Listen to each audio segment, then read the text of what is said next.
Monsieur le Président, Monsieur le Ministre, Mesdames et Messieurs les rapporteurs, chers collègues, la tradition veut que chaque fin d'année, notre Parlement examine un PJL d'ADU et chaque fin d'année, c'est un texte très technique qui nous est présenté. Nous avons généralement peu de temps pour l'étudier. Cette année ne fait pas exception. Je tiens à saluer le travail de qualité qui a été fourni par notre commission spéciale, tout particulièrement par nos deux rapporteurs, Daniel Forget et Cyril Pellevat. Un texte mettant en conformité notre droit interne avec le droit européen et d'importance pour un pays membre de l'Union européenne. Un PJL d'ADU est un texte structurant pour la société française. Je l'affirme d'autant plus à 6 mois des élections du Parlement européen de 2024. Nous devons bien comprendre les enjeux de ce qui se déroule en juin prochain.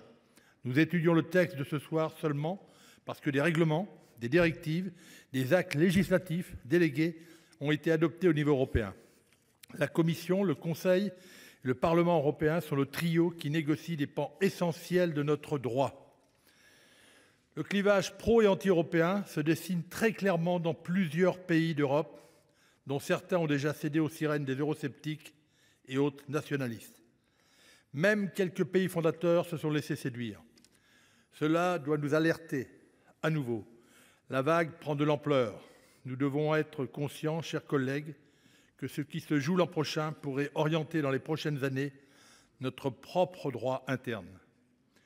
Résolument pro-européen, le groupe Les Indépendants souhaite rappeler qu'il est impératif que nous ayons une campagne pour les élections européennes, basée sur des fondations solides, projet contre projet, bilan contre bilan. Pour revenir sur le texte, un point central guide constamment notre groupe, la lutte contre la surtransposition. Je me permets donc de me féliciter des articles qui font les corrections nécessaires pour éviter cela. Je pense notamment à l'article 7 bis et aux autres dispositions dans ce sens. Ce point me permet aussi d'expliquer quelques votes que nous avons faits sur les articles en LEC. Nous nous sommes abstenus sur quelques réécritures d'articles, non pas que nous étions contre le fond de ce qui était proposé, mais plutôt sceptiques quant à la rédaction. Si cela devient trop complexe, on rend la notion floue, nous nous exposons à une difficulté d'application, une mauvaise transposition et de possibles contentieux, comme vous nous l'aviez signalé, Monsieur le Ministre. Là encore, le peu de temps imparti pour l'étude de ce texte est en partie la cause de ce problème. La navette parlementaire devrait pouvoir nous aider à trouver les formulations les plus pertinentes. Nous verrons cela en CMP. De nombreux points n'ont pas fait l'objet d'une lecture en commission. Parmi la multitude de sujets, certains ont retenu mon attention. En tant que chef d'entreprise, je considère qu'une transposition juste doit être faite de la directive sur un meilleur équilibre entre les femmes et les hommes parmi les administrateurs des sociétés cotées.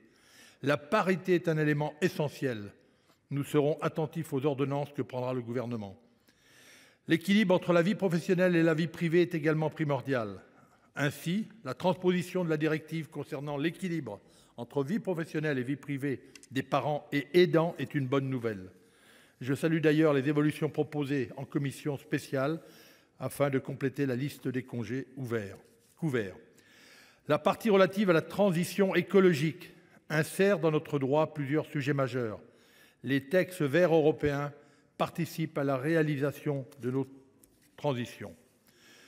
De nombreux sujets sont traités dans le texte, mais je retiens particulièrement les évolutions du système d'échange de quotas d'émissions de l'Union européenne, les règles durant la période de transition du mécanisme d'ajustement carbone aux frontières. Sur ce point, je sais toute la détermination de la France, lors de sa présidence du Conseil de l'Union européenne, pour que le mécanisme soit une réalité. C'est un instrument essentiel pour atteindre les objectifs que nous nous sommes fixés en Européens. Enfin, en ce qui concerne le droit pénal, il sera question du mandat d'arrêt européen et particulièrement du droit d'accès à un avocat. Nous devons nous accorder sur un texte mesuré et applicable. Le groupe Les Indépendants trouve l'ensemble des mesures équilibrées et restera attentif à son application. Merci, cher collègue. La parole est maintenant